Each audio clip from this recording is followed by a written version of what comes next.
Good morning and welcome back to Flashback Friday on Gaming with ADHD. Today we are taking our final look at the individual figures for Shadowrun Duels, a product you might not know have existed, or if you did, maybe you're not that familiar with it. Now, this is the last figure that is in the series that I haven't looked at.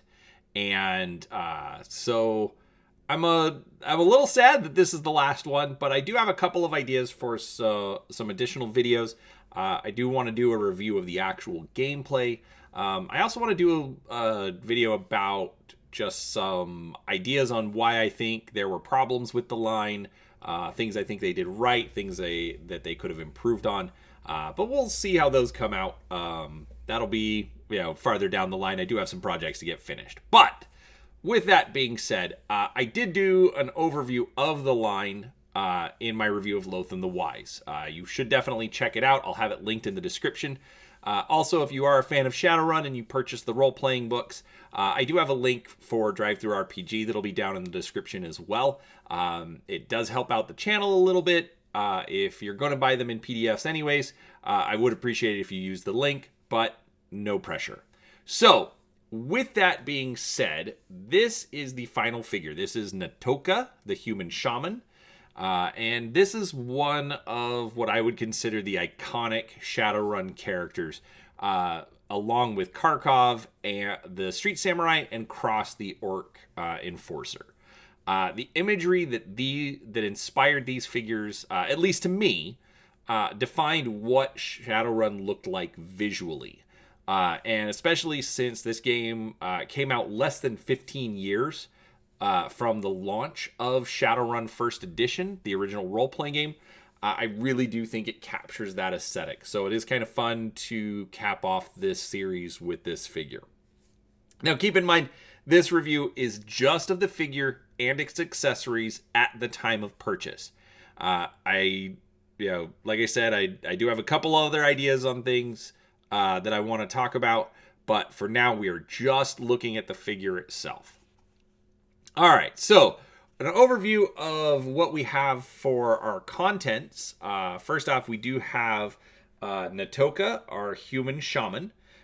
He is figure number 9 in the series. He stands about 6 inches tall to the top of his head.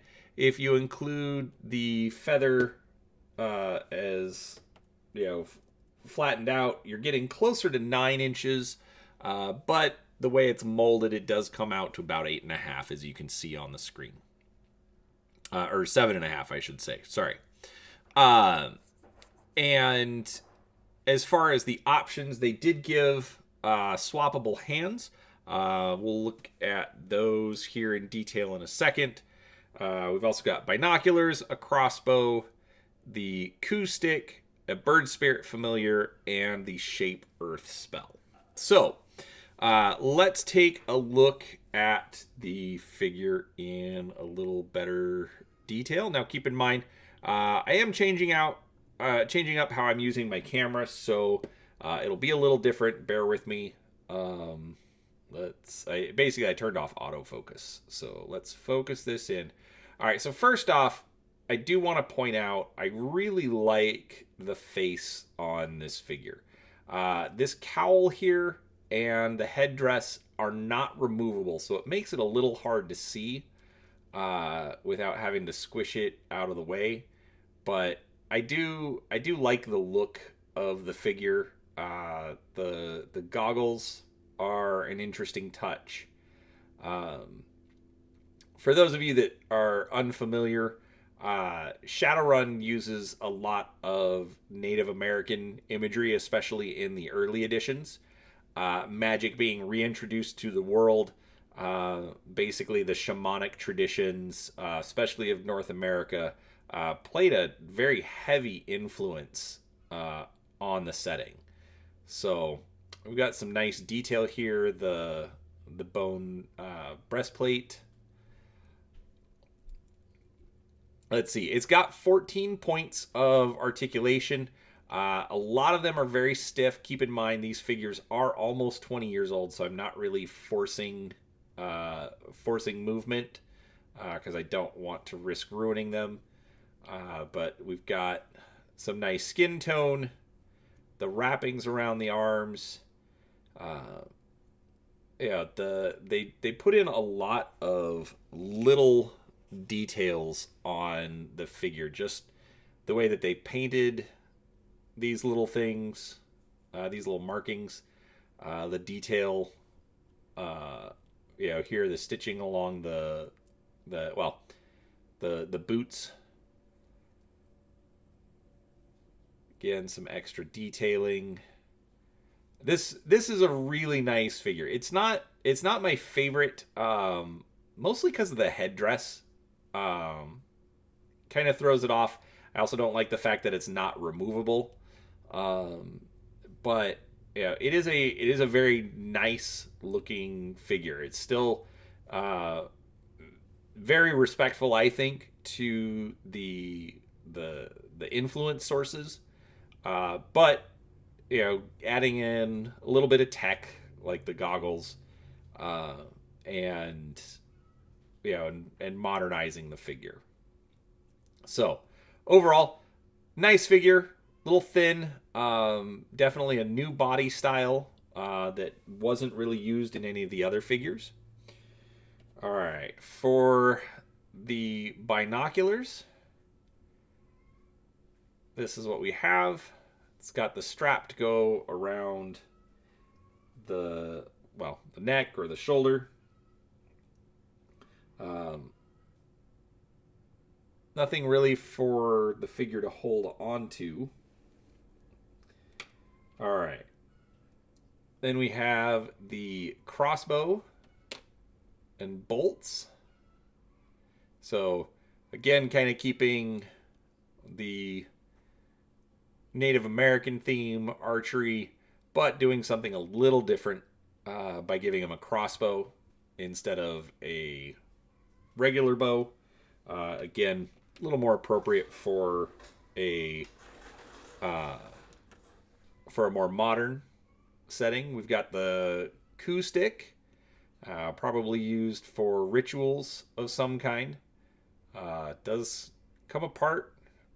Well, I mean, not fully apart, but it is separated so you can fit the hands around it. Nice coloring. Looks like they were stained as opposed to natural coloring on the feathers. So I actually kind of like that. Shamans are going to do different things. Let's see. All right. So this is the bird spirit familiar, which considering the game was very heavily focused in the early days on Seattle. I know they did put out source books for other locations, but so we've got the Pacific Northwest of North America, and so this is very reminiscent of the totem poles in the area, but this is what they used for the bird spirit familiar. I like the look of it. Again, being respectful, but still, using some of those cultural artifacts, which I think are appropriate. So, really good look there. Basic, very simple, just some dry brush and a little bit of paint on the eyes, but they did it very well, very clean. Not a lot of sloppy paint, so that's always good. Now this is not much here, but it is actually kind of interesting. It's a shape earth spell. As you can tell from the icons located here, let me focus this a little bit. This is primarily defensive because these are not the shape of dice, so it's not adding anything. It's going to be more defensive based for the game. But it's a giant blob of rocks. So, not very exciting, but it does have a nice feature. As you can see, it's very smooth and indented here because it is designed to sit on the figure base.